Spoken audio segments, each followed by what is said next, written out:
Gusto uli natin kuhanin itong pagkakataon na ito upang manawagan kay Pastor Kibuloy at iba pa pong akusado na sumuko na po kayo.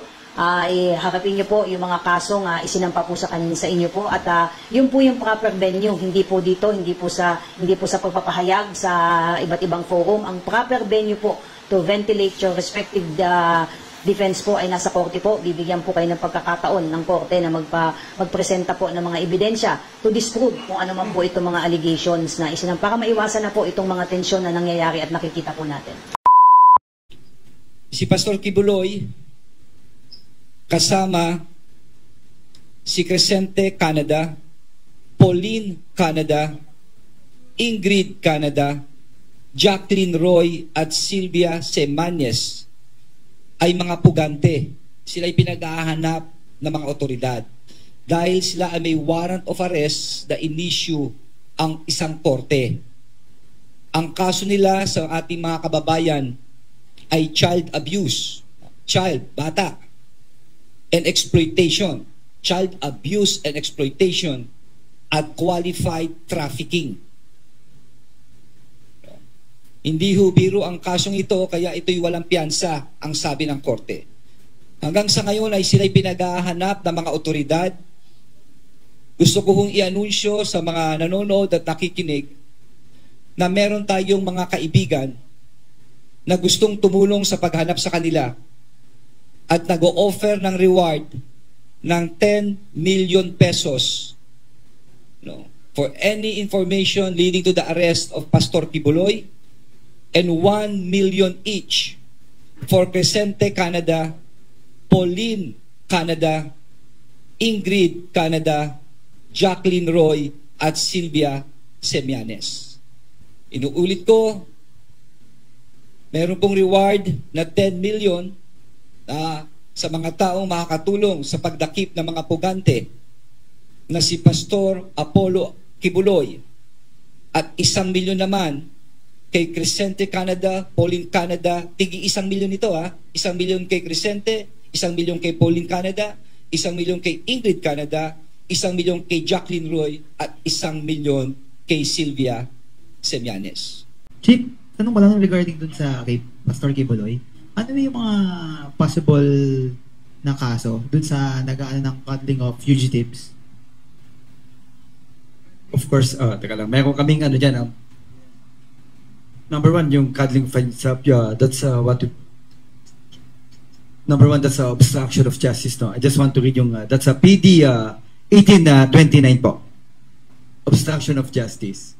Yun po yung pwedeng ikaso sa mga tao na nagtatago at hindi sinasabi kung asan yung para ito po, harboring or concealing or facilitating the escape of any person he knows or has reasonable ground to believe or suspect has committed any offense under existing penal laws in order to prevent his arrest, prosecution, and conviction. Chief, follow ko kasi may mga recent statements si former president. Are you looking into it?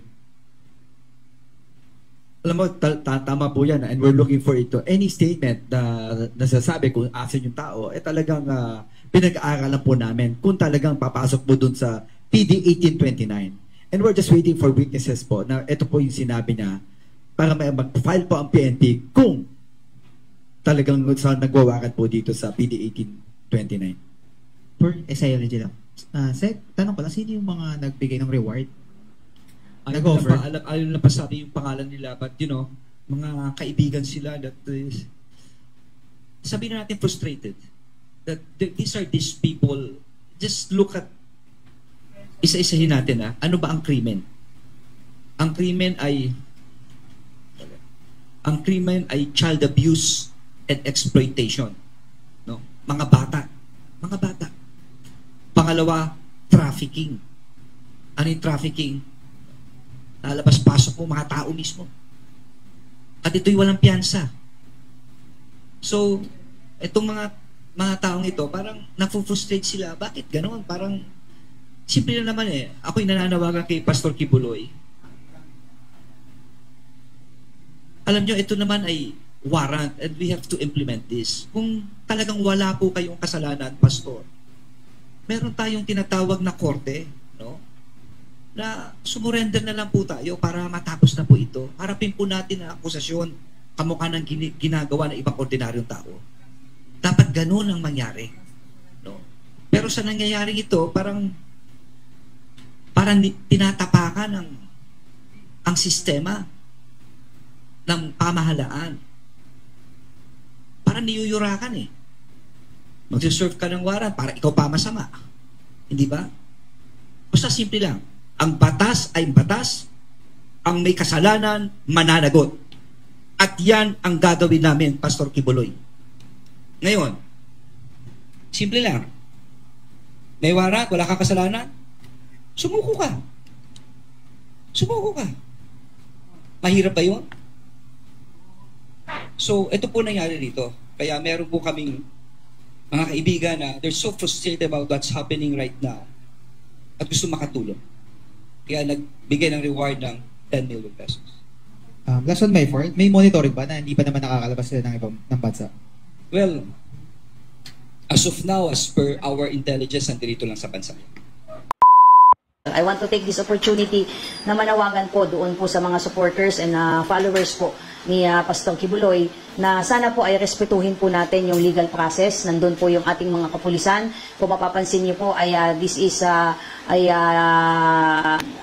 bigger than the usual po na pag nag-i-implement po tayo ng warrant of arrest dahil we have to also recognize yung high profile status po at nature po ng ating subject. At paalala din po natin, hindi lamang po isang tao yung ating hinahanap dito. May 5 pa po tayong akusado na hinahanap dito. At yung ating pong desisyon ng leadership po to deploy appropriate number of personnel is anchored on the fact that these are anticipated and there will be some resistance and tension. That's why yung presence po ng maraming pulis po natin doon, particularly yung CBM contingent po natin, is to really maintain order at of course prevent any unforeseen incident.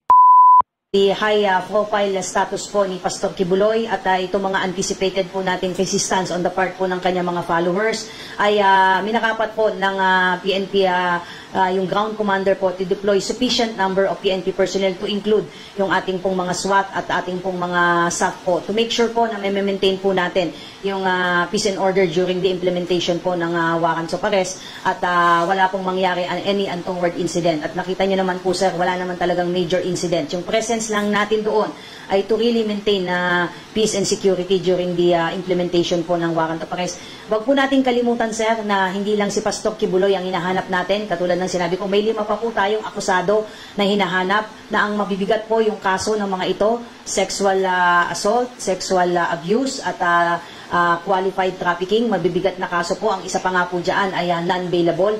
At wag din po natin kalimutan na ang hinahabol po natin dito ay considered na po na mga fugitives from justice po. So again, gusto uli natin kuhanin itong pagkakataon na ito upang manawagan kay Pastor Kibuloy at iba pa pong akusado na sumuko na po kayo.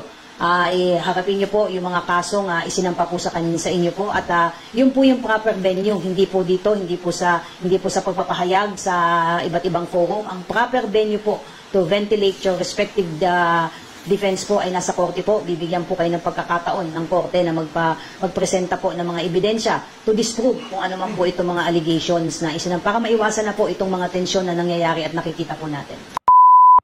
Umani naman ito ng iba't ibang reaksyon mula sa ating mga netizens. Ayon kay Sofia Umali, 10 milyon is life-changing sa sino makakapagturo. Who will be Kibuloy's inner circle will turn into Judas. Pahayag naman ni Alberto Labrador, saan galing ang 10M? Marami kasi ngayon ng gutom, sana ibigay na lang yan sa taong bayan. At ito naman ang saloobin mula sa ating kababayan na si Emer Cerdo, bakit di nyo kasuhan yung nagsasabi na alam niya kung nasaan ang anak ng Diyos? Takot din ba kayo sa kanya? Mga kababayan, feel free to comment below para maglabas ng saloobin sa balitang ito.